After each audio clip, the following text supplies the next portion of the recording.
Ngayon ay magluluto po ako ng pansit, canton with bihon.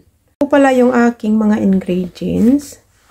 Mayroon ako ditong bawang, sibuyas, tas yung hipon.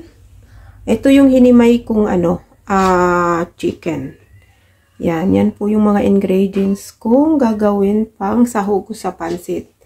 Ayan po. Ito, pinagsama-sama ko na yung carrot tsaka bagyo beans, tas yung repolyo.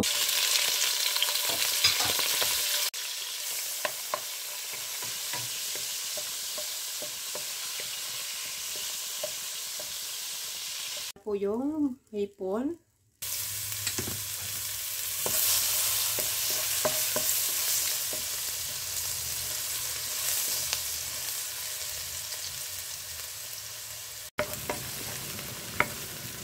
Lagay ko naman yung manok na hinimay ko. Igisa natin. Tuyo. 2 tablespoons.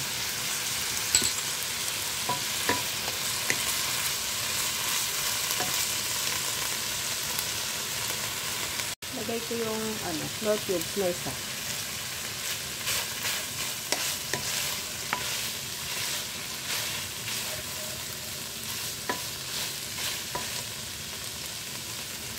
Lagay ko yung paminta.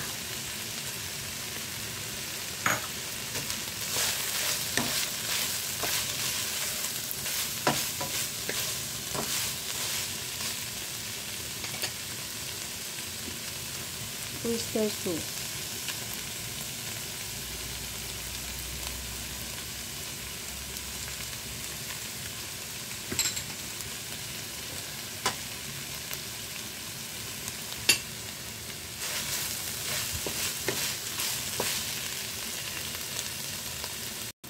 Pwede na to. Ilagay ko muna sa lalagyan. Mga kananay, na-transfer ko na po dito. Ayan. Gulay.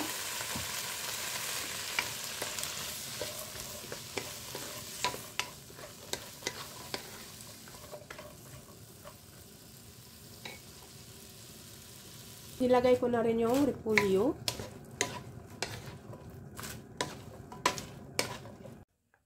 Ayan po mga kananay, nahangon ko na po yung gulay na transfer ko na po dito sa lalagyan.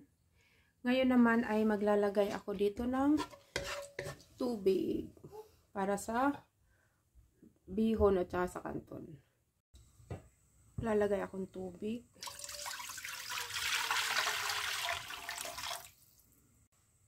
Maglalagay akong tuyo.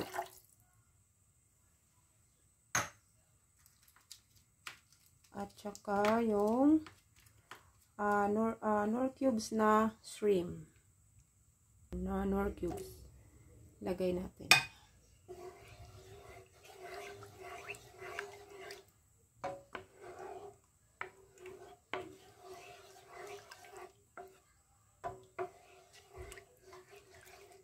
Yan mga kananay, nilalagyan ko ulit ng paminta. Tapos lalagyan ko ulit ng oyster sauce.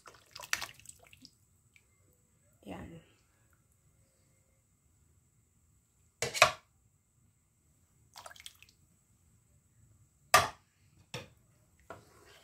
Pakuluin ko lang to.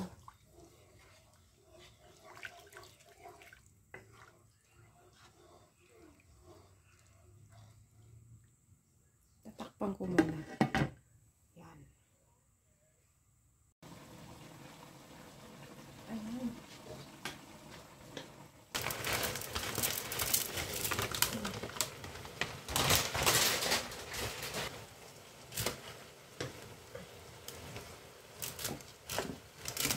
Bago ko ilagay yung mga gulay, saka yung mga sahog.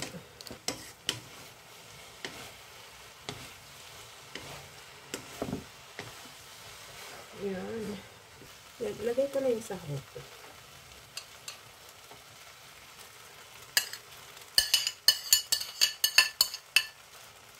Na chicken.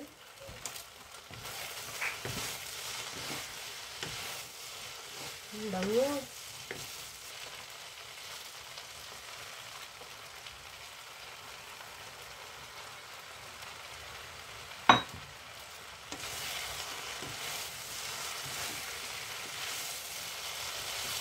Ayan. Sarap pag maraming gulay yung pansit.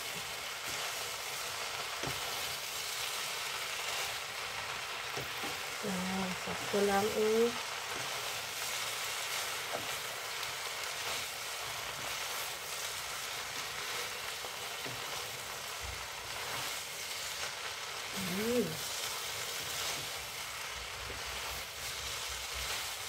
Okay, lagay ko naman yung hipon.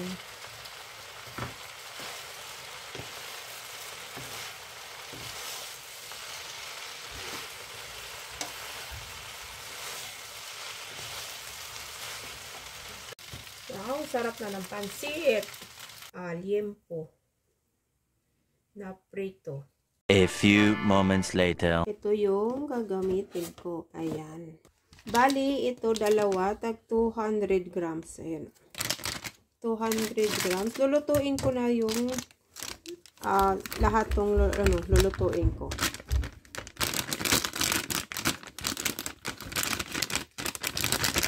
Sarap to partner din sa pansit.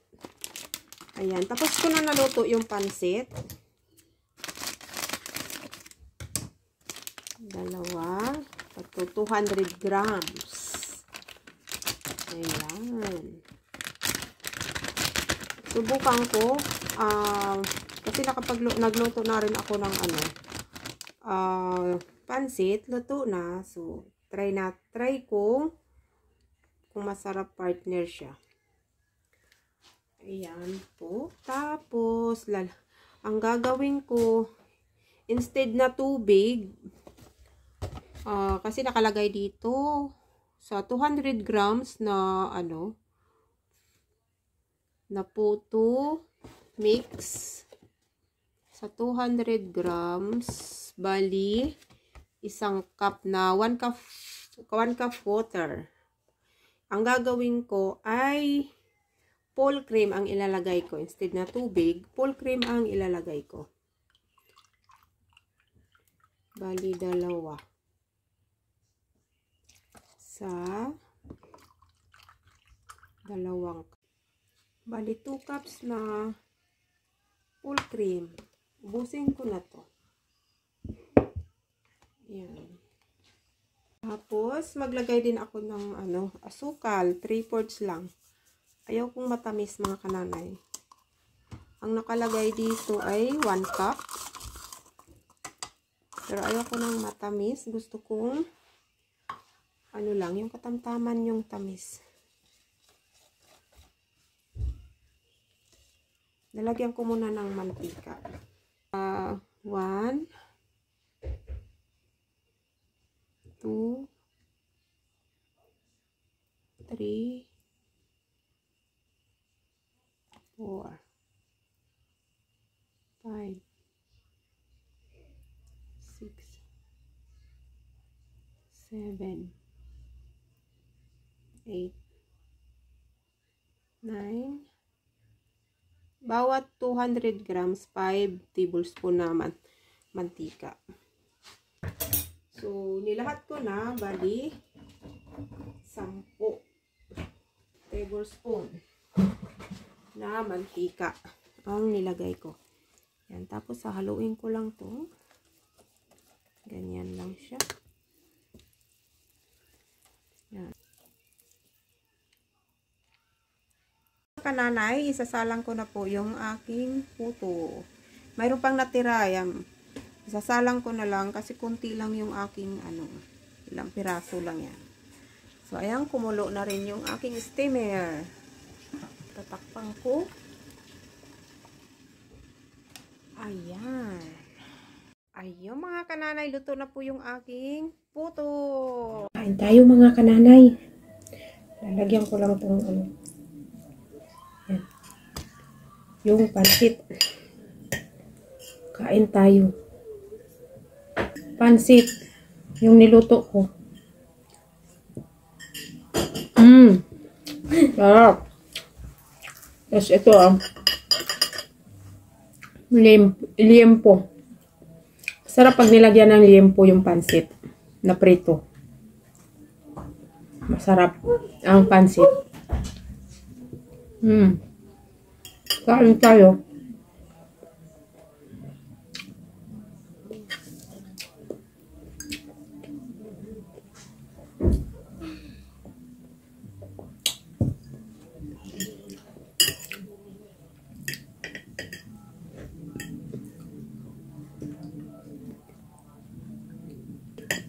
Mabilisang luto lang. Pang merienda. Yan. Nakaluto din.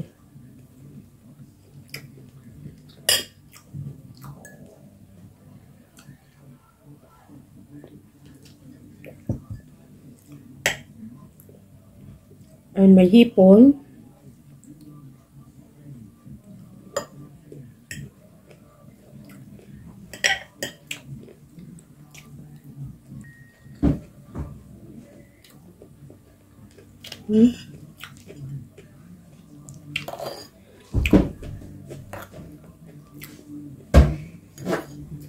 Ano din ako ng kunting kanin.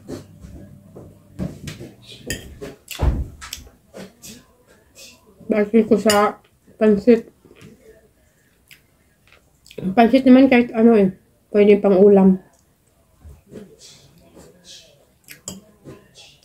Pang merienda, pang ano.